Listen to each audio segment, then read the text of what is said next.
You are listening to The Vocal Technologist. Spoken Tech for your ears.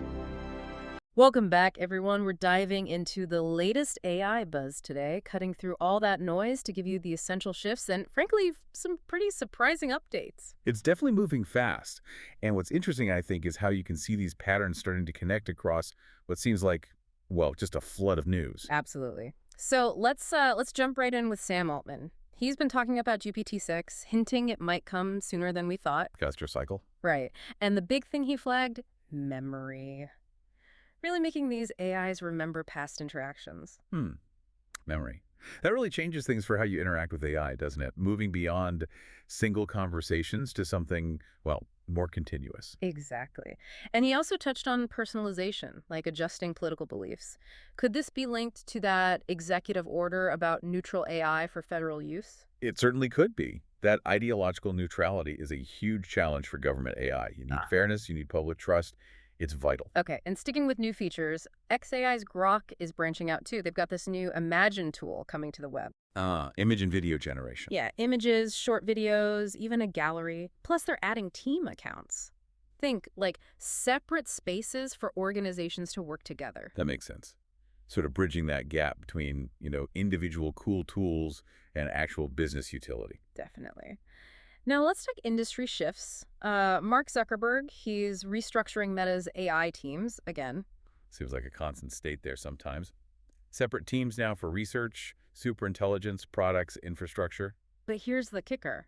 They're apparently ditching their own big Behemoth model. Wow, really? Yeah, and looking into using third-party AI models instead. Alexander Wang is the new chief AI officer overseeing this, and there might be downsizing too. That's a significant pivot. It suggests maybe building and scaling those massive cutting-edge models in-house is proving, well, harder or maybe less strategic than they thought. A sign of a broader challenge, perhaps? Could be. It shows even giants like Meta are thinking about leveraging external specialized models, a real shift in strategy maybe. Meanwhile, others are just powering ahead financially. Look at Databricks. Oh, yeah? They just pulled in over $1 billion in new funding. Valuation now over $100 billion. Wow. And they're projecting like $3.7 billion in annual revenue. They're really positioning themselves against the big cloud players. Serious competition. And speaking of competition, on the global stage, Sam Altman had some thoughts on China. Right. He basically said export controls probably won't stop them, and that the U.S. might be underestimating China's AI progress. It's a complex race. And we're seeing NVIDIA, developing a new AI chip just for China, apparently better than the H20, trying to navigate those controls. Always finding a way. And interestingly, Ronnie Sino, a top chip designer from AWS, he's gone back to ARM. That could signal ARM getting more serious about custom silicon again. Could shake things up in hardware. So much happening on the hardware and infrastructure side. Let's peek under the hood a bit, maybe some technical stuff. Yeah. PyTorch has this new thing called Triton Grouped GEMM. It's basically a way to speed up these mixture of experts models like DeepSeek V3. Makes them faster, right? Yeah, up to 2.6 times faster, apparently.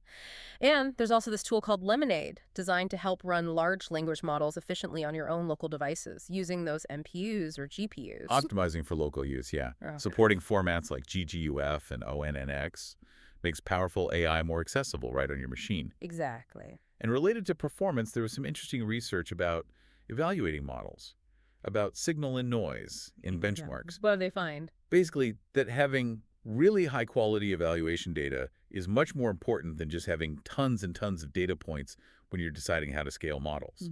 Quality over quantity for making good decisions. That makes sense. Precision matters. Okay, and for something completely different and kind of funny, LLMs have music taste. Music taste? You're kidding. Apparently not. So Claude models seem to like classic stuff, jazz artists like Herbie Hancock, Nina Simone. Okay, sophisticated taste there. But then other models, OpenAI, xAI, DeepSeek, they showed this weird preference for artists with numbers or dollar signs in their names. Like, really bizarre. That is weird. What does that even mean? Well, the researchers think it might be an unintended side effect of really aggressive reinforcement learning. Like it accidentally baked in these strange biases. Huh. Shows how these models can pick up on weird patterns we don't intend. Makes you wonder what other subtle biases are lurking in there, right? Totally. So from, big strategic realignments at Meta to AI model music preferences. We've covered a lot of ground. The pace just keeps accelerating. It really does. And thinking about all this, the memory advancements, the personalization potential, these big industry shifts, makes you wonder, Yeah. what specific part of AI do you think is going to be the thing that really changes our day-to-day lives most significantly in the next year or so? That's a great question to leave folks with. Lots to think about. Spoken Tech for your ears.